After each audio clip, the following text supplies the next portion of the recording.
پیارے بھائی اور دوستوں، اس وقت جو دو آیتیں میں نے پڑھی، ہماری آپ کی سب کی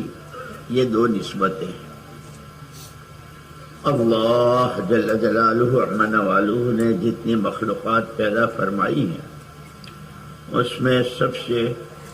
اشرف اور اکرم انسان کو بنایا، یہ اشرف المخلوقات ہے۔ تو اس اعتبار سے کہ انسان اشرف المخلوقات ہے، اس کی اپنی ذمہ داری کیا ہے، اس کو اپنی زندگی کیسے بنانی ہے، وہ اللہ نے بتا دیا۔ پھر اسی کے ساتھ کرم بالائے کرم اللہ جل شانہ نے ہمیں اور آپ کو خیر امت میں بنایا کہ جیسے حضور اکرم صلی اللہ علیہ وسلم کے بعد کوئی نبی نہیں، خود ہی آپ نے فرمایا لا نبی بعدی ولا امت بعدکم، میرے بعد کوئی نبی نہیں، تمہارے بعد کوئی امت نہیں۔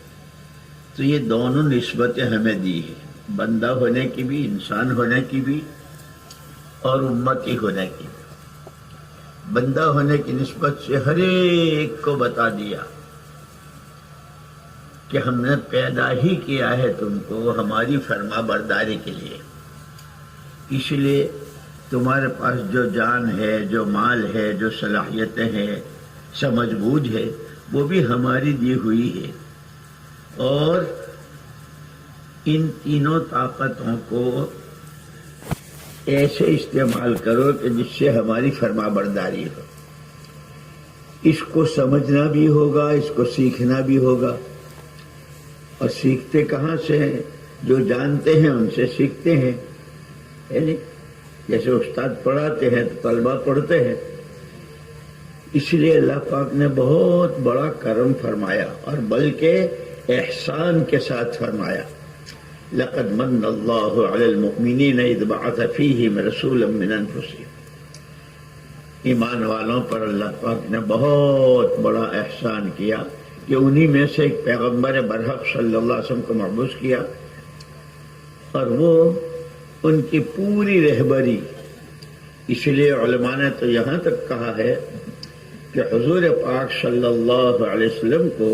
جو اللہ پاک نے کامل و مکمل دین دیا، جیسے عرفات کے میدان میں حجۃ الوداع کے موقع پر اللہ نے یہ آیت نازل فرمائی تھی الیوم اکملت لکم دینکم، وہ کامل مکمل دین۔ اس کے بارے میں علماء نے فرمایا کہ جس وقت بچہ نطفے کی شکل میں ماں کے رحم میں قرار پاتا ہے، بلکہ میاں بیوی جس وقت ملاقات کرتے ہیں، اس وقت سے لے کر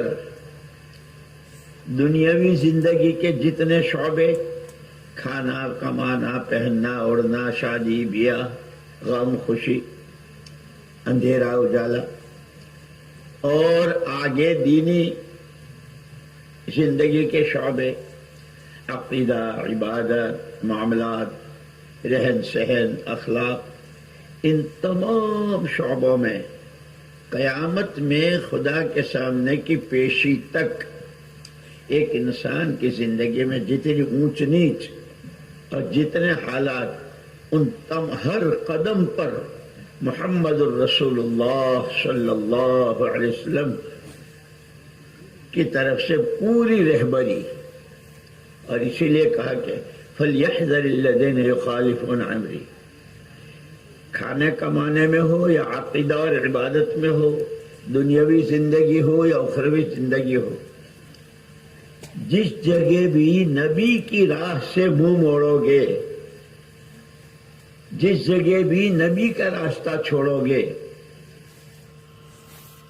تو قرآن کہتا ہے فَلْيَحْذَرِ الَّذِينَ يُخَالِفُونَ عَنْ أَمْرِهِ أَن تُصِيبَهُمْ فِتْنَةٌ أَوْ يُصِيبَهُمْ عَذَابٌ أَلِيمٌ۔ کھانا کمانا ہو، عقیدہ اور عبادت اور اخلاق و معاملات ہو، غم خوشی ہو، اندھیرا اجالا ہو، اکیلے ہوں، اجتماعی ہو، ان سب میں جس چیز میں بھی حضور اکرم صلی اللہ علیہ وسلم کی سنت اور آپ کی شریعت کے خلاف ورزی ہوگی تو کسی نہ کسی فتنے کے شکار ہو جاؤ گے.